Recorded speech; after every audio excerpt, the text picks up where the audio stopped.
माननीय सदस्यगण, आने वाला कुछ महीने में भारत एक गणतंत्र के रूप में 75वें वर्ष पूरी करने जा रहे हैं। भारत का संविधान बीते दशकों में हर कसौटी पर खरा उतरा है। जब संविधान बन रहा था तो भी दुनिया में ऐसे ताकतें थे जो भारत के असफल होने की कामना कर रही थी। देश में संविधान लागू होने के बाद भी संविधान पर अनेक बार हमले हुए हैं। आज 27 जून है। 25 जून 1975 को लागू हुआ आपातकाल संविधान पर सीधे हमले का सबसे बड़ा और काला अध्याय था।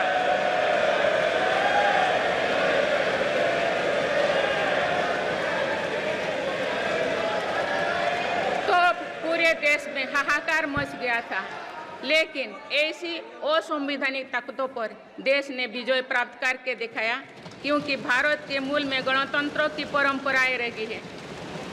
मेरी सरकार भी भारत के संविधान को सिर्फ राजकाज का माध्यम भर नहीं मानती, बल्कि हमारा संविधान जन चेतना का हिस्सा हो, इसके लिए हम प्रयास कर रहे हैं।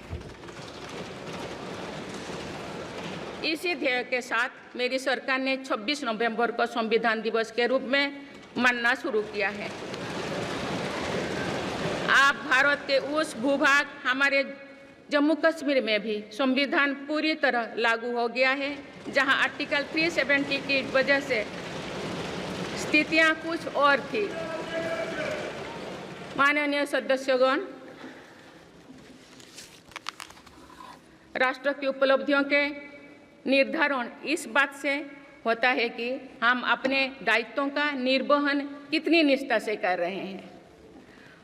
18वें लोकसभा में कई नए सदस्य पहली बार संसदीय प्रणाली का हिस्सा बने हैं। पुराने सदस्य भी नए उत्साह के साथ आए हैं। आप सभी जानते हैं कि आज का समय हर प्रकार से भारत के लिए बहुत अनुकूल है। आने वाले वर्षों में भारत की सरकार और संसद का क्या निर्णय लेती है, क्या नीतियां बनाती है, इस पर पूरा विश्व की नज़र है। इस अनुकूल समय का अधिक से अधिक लाभ देश को मिले, ये दायित्व सरकार के साथ साथ संसद के हर सदस्यों का भी होना चाहिए। पिछले 10 वर्षों में जो रिफॉर्म्स हुई है, जो नया आत्मविश्वास देश में आया है, इससे हम विकसित भारत बनाने के लिए नई गति प्राप्त कर चुके हैं। हम सभी को ये हमेशा ध्यान रखना है कि विकसित भारत का निर्माण देश के हर नागरिक की आकांक्षा है, संकल्प भी है। इस संकल्प की सिद्धि में अवरोध पैदा ना हो, ये हम सभी का दायित्व है भी, कर्तव्य भी है। नीतियों का विरोध और संसदीय कामकाज का विरोध दो भिन्न बातें हैं। जब संसद सुचारू रूप से चलती है, जब यहाँ स्वस्थ चर्चा परिचर्चा होती है, जब दूरगामी निर्णय होते हैं, तब लोगों का विश्वास सिर्फ सरकार ही नहीं, पूरी व्यवस्था पर बनता है। इसीलिए मुझे भरोसा है कि संसद के पल पल का सदुपयोग होगा, जनहित को प्राथमिकता मिलेगा। माननीय सदस्यगण, हमारे वेदों में हमारे ऋषियों ने हमें कुछ नीति वाणी दिए हैं, जैसे कि समान मंत्र हो समिति ही समानी की प्रेरणा दी है। अर्थात हम एक समान विचार और लक्ष्य लेकर एक साथ काम करें। यही इस संसद की मूल भावना है।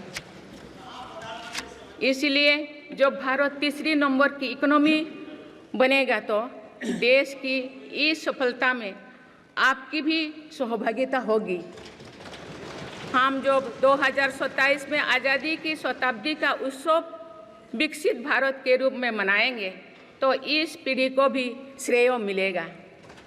आज हमारे युवाओं में जो सामर्थ्य है, आज हमारे संकल्प में जो निष्ठा है, हमारी जो असंभव सी लगने वाली उपलब्धियां हैं, ये इस बात का प्रमाण है कि आने वाला दौर भारत का दौर है। ये सदी भारत की सदी है और इसका प्रभाव आने वाली 1000 वर्षों तक रहेगा।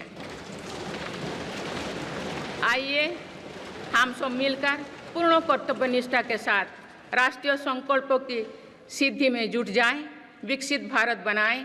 आप सभी को मेरा बहुत बहुत बहुत शुभकामनाएं। धन्यवाद। जय हिंद, जय भारत। अगर आपको हमारा वीडियो पसंद आया हो तो बिहान इंडिया के चैनल को लाइक कीजिए, सब्सक्राइब कीजिए और अपने परिवार और अपने दोस्तों के साथ शेयर करना ना भूलें। साथ ही हमारा बेल आइकन भी जरूर दबाएं और हमारा चैनल ट्विटर, फेसबुक और यूट्यूब पे है, तो तीनों जगह अपना सपोर्ट जरूर दिखाएं।